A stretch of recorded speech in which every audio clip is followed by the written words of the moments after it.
Hello everyone, myself Vishnu Naman. First of all, I would like to welcome you all on my YouTube channel that is Legal Fable.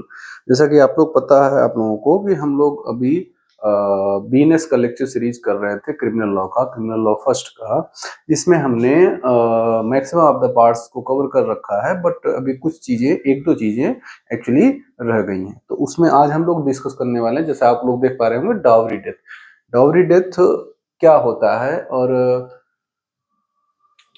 क्यों ये punishable है, यही सारी चीजें आज हम लोग डिस्कस करने वाले। जैसा कि आप लोग डाउरी के बारे में जानते होंगे, दहेज की वजह से अगर कोई डेथ होती है तो in general terms in layman's language हम उसी को डाउरी डेथ कहते हैं, कि जैसी डेथ जो किसी भी व्यक्ति को डाउरी न मिलने की वजह से या डाउरी की वजह से अगर हो जाती है तो that death will be considered as dowry death.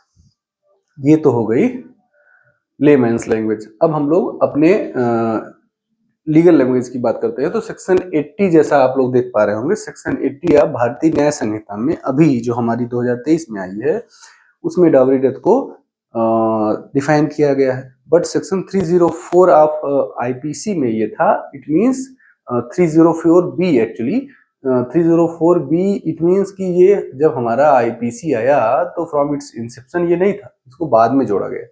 ठीक है, ये तो हो गई आईपीसी और बीएनएस की बात। अब सेक्शन 80 है क्या बीएनएस में, एक बार हम लोग पढ़ लेते हैं बेयर लैंग्वेज, जिससे हमें क्लियरिटी आए टू फाइंड आउट कि व्हाट आर द इसेंशियल्स। तो सेक्शन 80 जैसा आप लोग देख पा रहे होंगे डाउरी डेथ है, क्या है, where the death of a woman is caused by any burns और बॉडीली इंजरी और occurs otherwise than a normal circumstance within 7 years of her marriage, and it is shown that soon before her death she was subjected to cruelty or harassment by her husband or any relative of her husband for or in connection with any demand of dowry. Such death shall be called dowry death, and such husband or relative shall be deemed to have caused that death. मतलब इसको अगर हम पढ़ेंगे अपने section 80 को तो हमें कुछ इसेंशियल्स निकल के आ रहे हैं जो हम यहाँ पे लिख सकते हैं और फाइंड आउट कर सकते हैं कि कौन कौन सी इसेंशियल्स हैं जो सेक्शन 7 में हमारे हैं। तो पहला, death must occur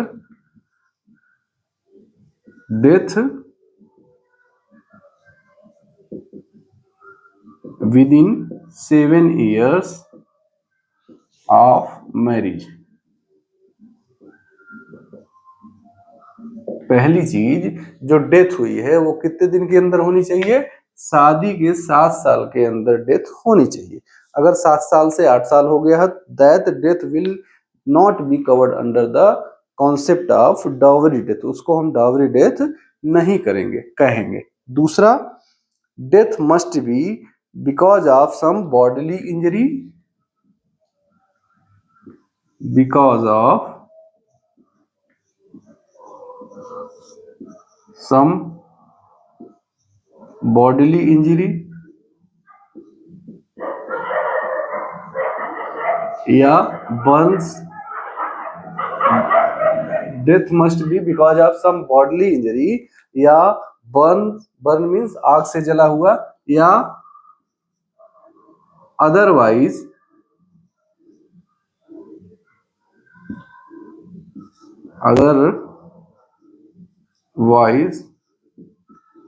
then natural death.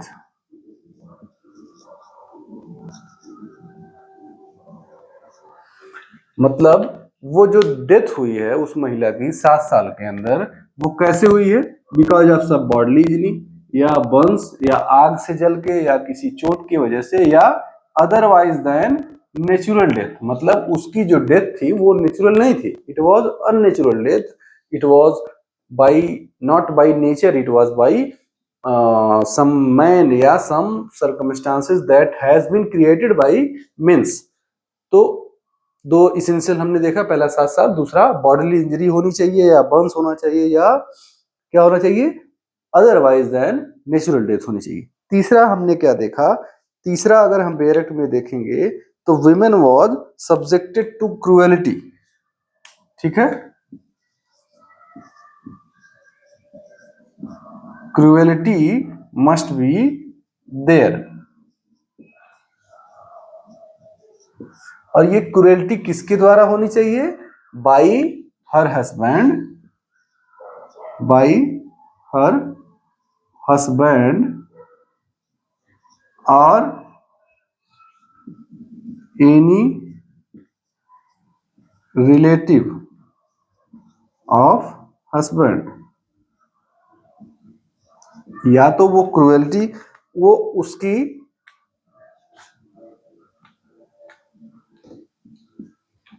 जो क्रुएलिटी हुई है, ये क्रुएलिटी ये किसके द्वारा हो रही है? हस्बैंड के द्वारा हो रही है या रिलेटिव के द्वारा हो रही है। मतलब खुद हस्बैंड कर रहा है या उसकी माँ, उसके पापा, उसकी बहन, उसकी मौसी, मामा, एनी ऑफ इट्स रिलेटिव अगर उसके साथ, उस महिला के साथ क्रुएलिटी करते हैं तो it will be considered that those persons, it will be a dowry death basically. फिर उसके बाद और ये जो क्रुएलिटी हुई है ये कब होना चाहिए एक्चुअली? तो it must be soon before her death.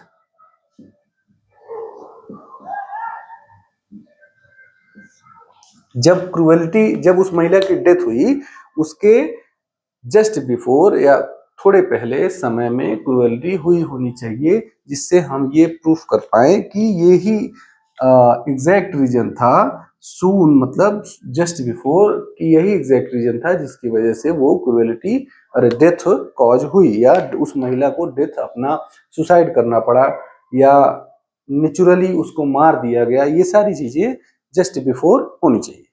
फिर नेक्स्ट है वो क्रुएलिटी जो हुई है वो क्यों हुई, ठीक है? तो the cruelty must be in connection of demand of dowry, demand of dowry.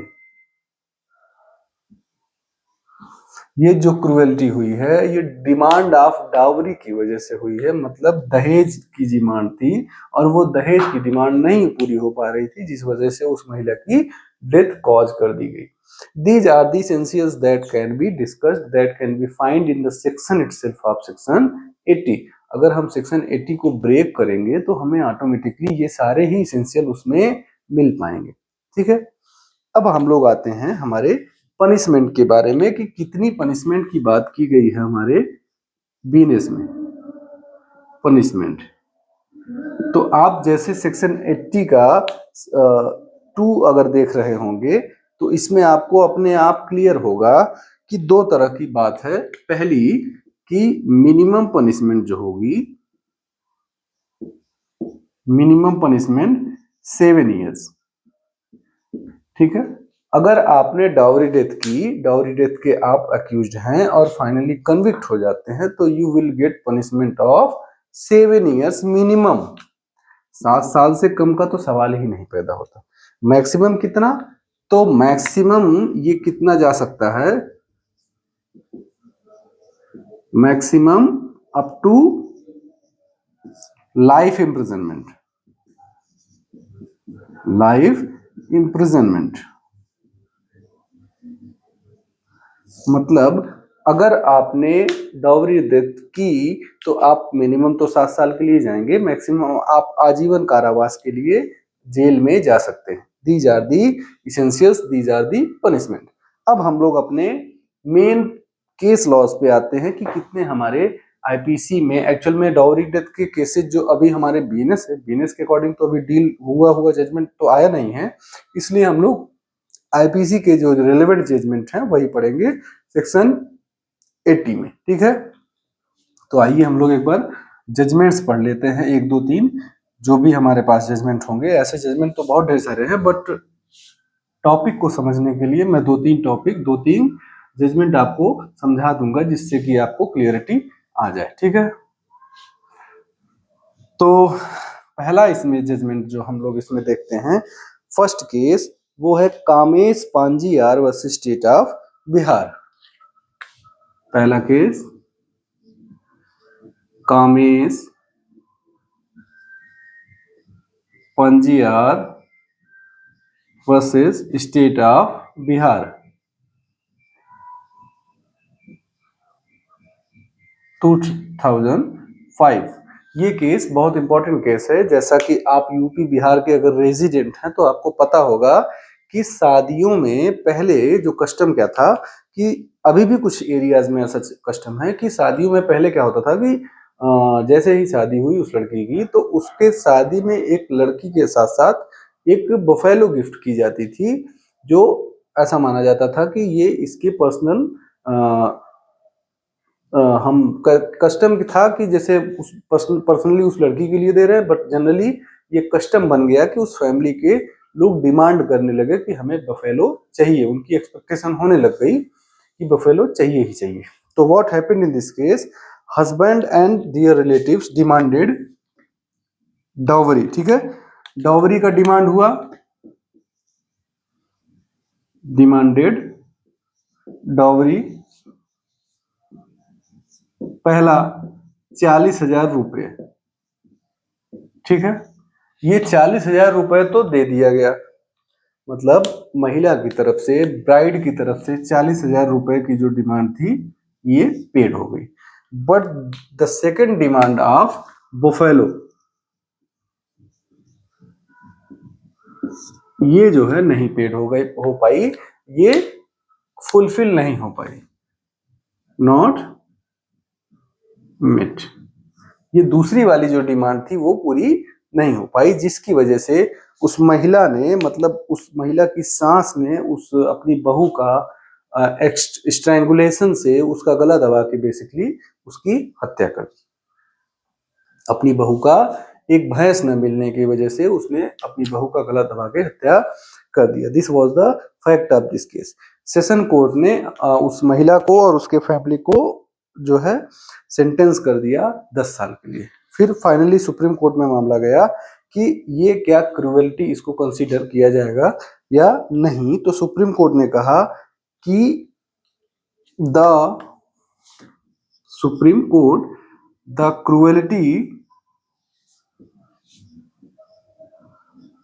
cruelty just before the death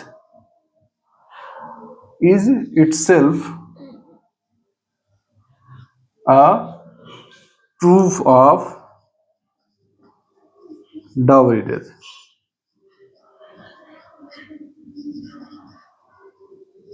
क्या कहा सुप्रीम कोर्ट ने, the cruelty just before the death is itself a proof of dowry death.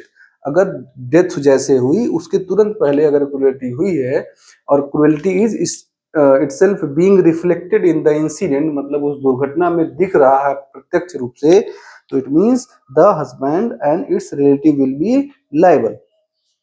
ठीक है, पहला judgement.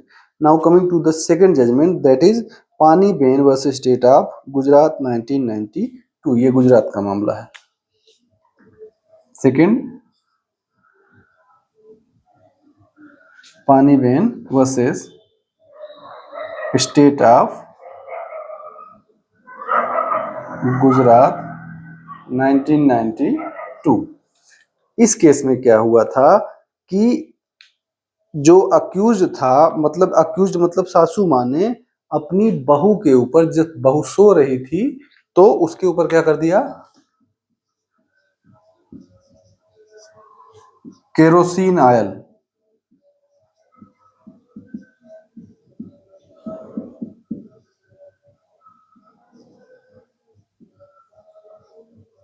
Daughter in law. ठीक है, poured kerosene oil on it's daughter in law, मतलब सासू माँ ने अपनी बहू के ऊपर जब वो सो रही थी तो केरोसिन ऑयल मतलब मिट्टी का तेल डाल दिया, जिस मिट्टी के तेल डालने की वजह से उस बहू की शरीर जलने लग गई और वो चीखने चिल्लाने लग गई। एज अ रिजल्ट ऑफ जो फैमिली मेंबर्स थे, जैसे उस महिला के हस्बैंड और अदर रिलेटिव्स ने उसको हॉस्पिटल ले जाने की कोशिश की और ले भी गए, बट अनफॉर्चुनेटली वो महिला अपनी इंजरीज को विन नहीं कर पाई और फाइनली उसकी डेथ हो गई। ठीक है, तो दिस वाज द फैक्ट। बहू सो रही थी, सासू माँ ने उसके ऊपर मिट्टी का तेल डाल के आग लगा दिया।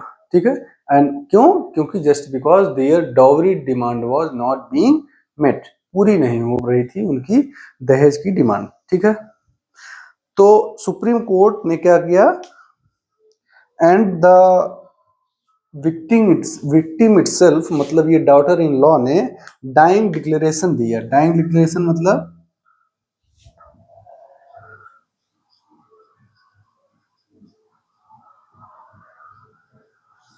डाइंग डिक्लेरेशन जब ये होता है, जब कोई भी व्यक्ति, आप जैसा कि आप लोगों ने पढ़ा होगा इंडियन एविडेंस एक्ट में या अभी भारतीय साक्ष्य अधिनियम आप जो पढ़ रहे हैं, कि कोई भी व्यक्ति जब मरने वाला होता है and it is making any declaration, और after making that declaration it is that person is dead, तो that declaration is known as dying declaration. और ऐसे डिक्लेरेशन की एविडेंसरी वैल्यू अच्छी होती है, मतलब on the basis of dying declaration itself किसी भी व्यक्ति को एग्जीक्यूट पनिश किया जा सकता है।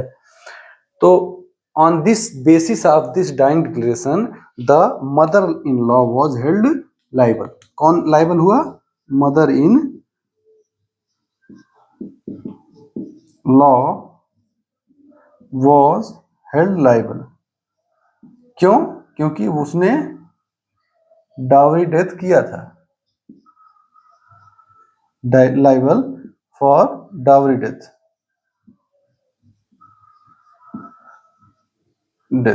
ये हो गया हमारा दूसरा केस। ठीक, अब हम लोग आते हैं अपने तीसरे केस पे। What happened in this case? Pawan Kumar versus state of Haryana 1998। तीसरा case Pawan Kumar versus state of Haryana, Haryana 1998। इस केस में क्या हुआ कि after just there was a woman, her name was Urmil. क्या नाम था उनका? Urmil. She return after her marriage, अपनी मैरिज के बाद वो ससुराल गई और कुछ दिनों बाद वो वापस आ गई।